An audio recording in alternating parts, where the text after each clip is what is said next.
every one of them. Thank you, Mr. Speaker. The Honourable Craig Foss. Thank you, Mr. Chair. Mr. Chair, $9.6 billion, the greatest and largest amount ever spent on vote education in our history, is a credit to Minister Parata and what she's achieving and the focus of this government on what is so important to our country, to our future. Mr. Chairman, if we continue to do everything as we are doing right now, as what happened under the previous administration, we will probably continue to get around 20 to 30% of our children failing in education. If we continue to do the same thing, no doubt it's a fair bet we'll continue to get the same outcome. $9.6 billion, Mr. Chair. Interestingly, the public may be interested to know the Labor Party and the opposition voted against the $9.6 billion plus additional spending to such things as early childhood education, 21st century schools in the budget.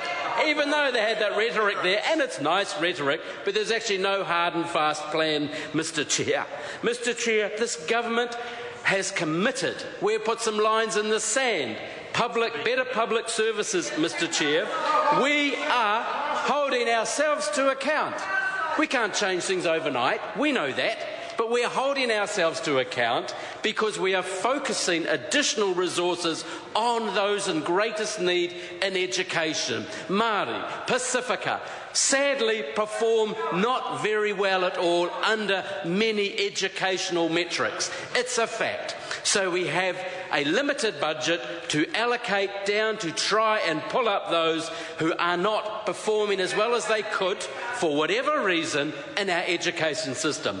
And I must take my hat off, and Minister Parata would join me in thanking and congratulating so many in the sector who do so well to achieve a world-class education system in New Zealand, which we have for most of participants in it, for most of the participants in it. But for the tail, it is not a good look at all, Mr. Chair. It's not a good look in the past, it's not a good look now, and it's not a good look for our future. Our better public services targets, Mr. Chair, for example, having 98% of children to participate in early childhood education by 2016.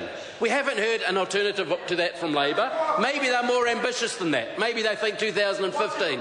Because if we remember last year, we had protests where the world was ending if a national government was re-elected, if parents were given and trusted with the information about their children's education progress and outcome, if staff were trusted to share information about their children's education and outcome so they could focus resources where needed for particular children. Remember, Mr. Chair, that there were protests led by the opposition Labor Party against such measures, against parents knowing so much more about their children's progress at school, against the changes to early childhood education. In fact, Mr. Chair, I was at an early ECE centre recently who were quite active in the protests last year, and in fact are now expanding out of sight, and hindsight said what a good job it is. I think they have now 25 or 30 more children at their site, simply because of the changes last year, Mr. Chair. But one thing, the poverty. This poverty word's come up today and we heard it in question time.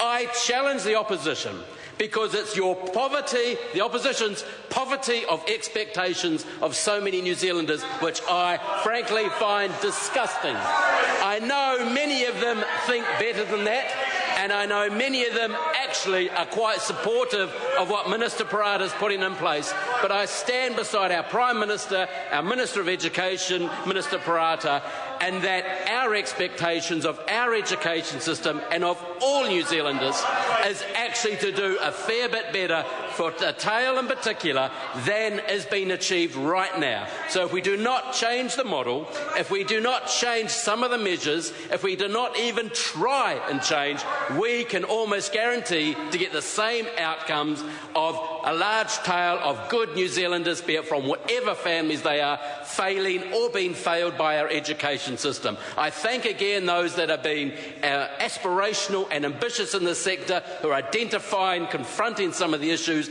and trying to put through some of the changes for a better educational outcome for the $9.6 billion of taxpayer spend. Thank you, Mr Chair. I call Catherine Delahunty. I'm delighted to take